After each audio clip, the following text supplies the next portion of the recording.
This program contains scenes of violence and nudity. Viewer discretion is advised.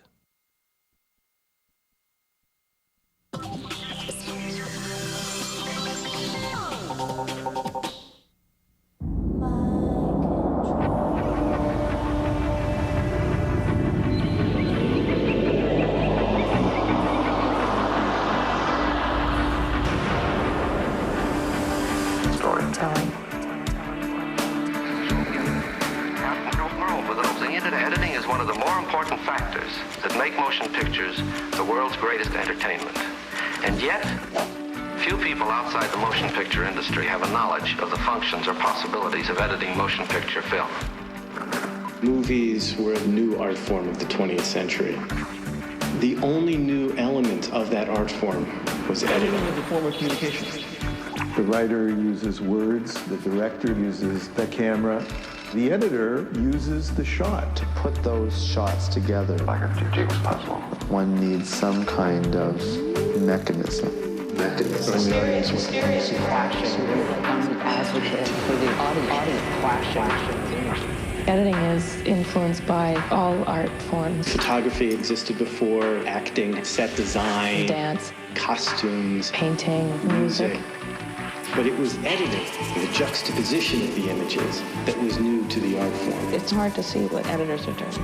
As far as I'm concerned, editing is really where the filmmaking process hits the road. Еще недолго, и мы увидим победу коммунизма во всем мире.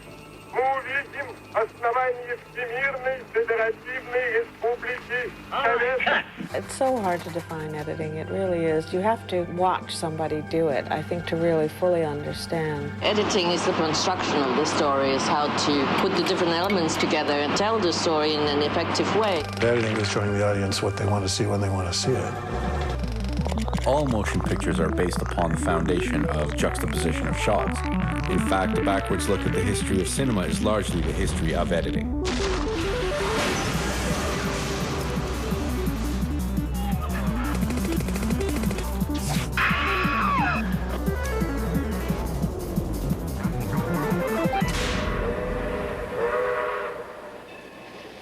If you go right back to the very beginning, 1895, it's not that they didn't think about editing. They did think about editing quite a bit. And there's this myth that prevails that there were no cuts. Now, it's true that a lot of films were single unedited takes, and that was merely because what was being filmed didn't warrant being cut. But there are films from as early as the turn of the century where there are many cuts. The early films were very theatrical. There was no shifting the point of view of the camera. Length of the shot really wasn't an issue. You just wanted the image, and it was novel enough that you could get away with it. Editing develops then in certain patterns, and certain conventional elements of language come into play. The 30-degree rule, the 180-degree rule, focal length, cut from long shot to mid-shot to close-up, etc. All of those become conventionalized, and they therefore produce a kind of language of continuity editing or so-called invisible editing. The idea behind invisible editing is that the editing should, and by extension, the construction of the film should not draw attention to itself. From the American's perspective, it's very straightforward. You want audiences to get maximal enjoyment out of the story. Editing is essential for creating that enjoyment, but it's not essential that the audiences be aware that editing is essential for that enjoyment. Hence the term invisible editing. Cuts are necessary, but it's not necessary you notice them. In fact, it's necessary that you make sure no one does notice. Whereas the approach to editing in the Soviet films was the complete opposite.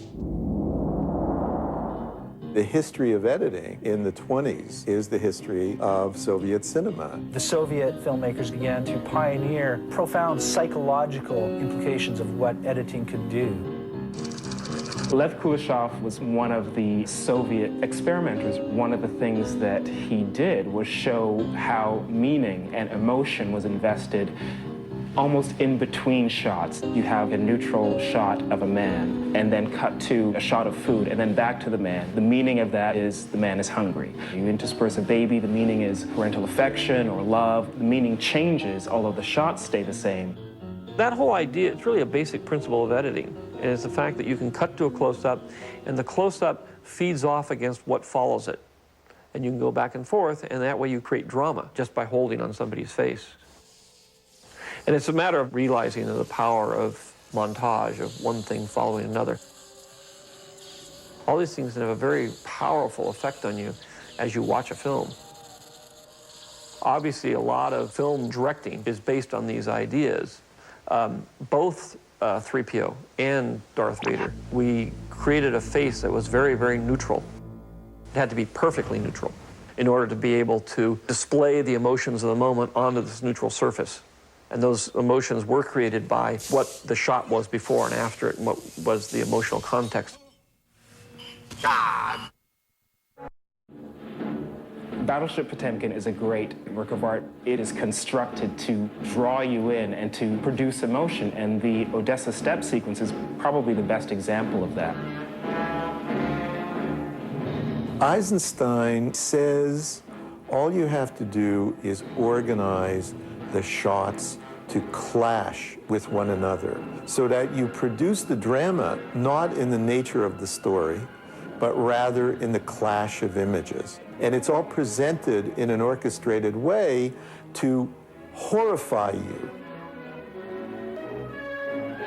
Eisenstein really believed that a kind of working up of the spectator's emotions would lead to some kind of psychological change for the spectator, some kind of cognitive change. One of the great lessons of Soviet cinema is that there is energy that's created from cutting from one shot to another. They might have lost or left behind some of the political import, but our best filmmakers still understand that. You can trace the influence of those images to the work of Sam Peckinpah. You can trace that editing style to the work of Oliver Stone.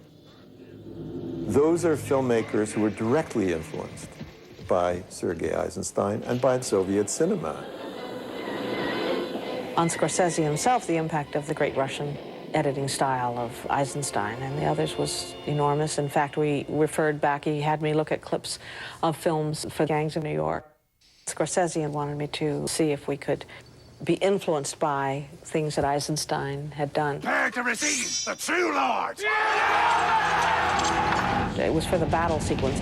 The fact that he wanted that jagged kind of extremely dramatic, non-linear editing was what was in my mind. What was largely gleaned and taken from the Soviet filmmakers was what could be used to create the emotional shocks in an audience, very much in keeping with increasing excitement and thereby illusion. What is the greatest example in American cinema of a director borrowing from Eisenstein's montage?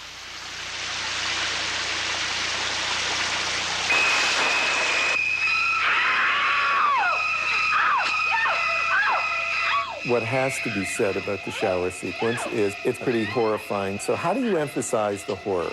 The first thing is, of course, the use of close-ups. The knife, the belly, the face. Close-ups are very intense, and they intensify our experience.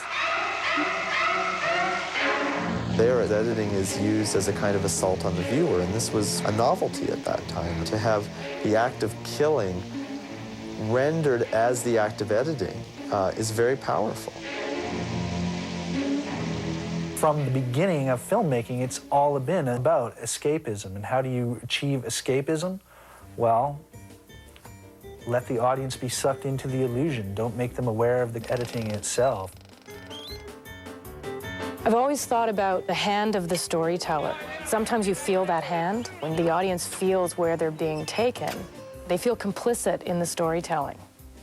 Or else they are being told a story and they're just watching and they aren't aware of how they're being shown things. It's like the magician sort of saying, well, no, I don't want you to see in the box. I don't want you to see my tricks. I want it to be a complete illusion. I mean, that's the whole point of The Man with the Movie Camera. In that wonderful sequence that is about illusionism, right? It's about the guy doing the magic trick and the children are watching. And you see the footage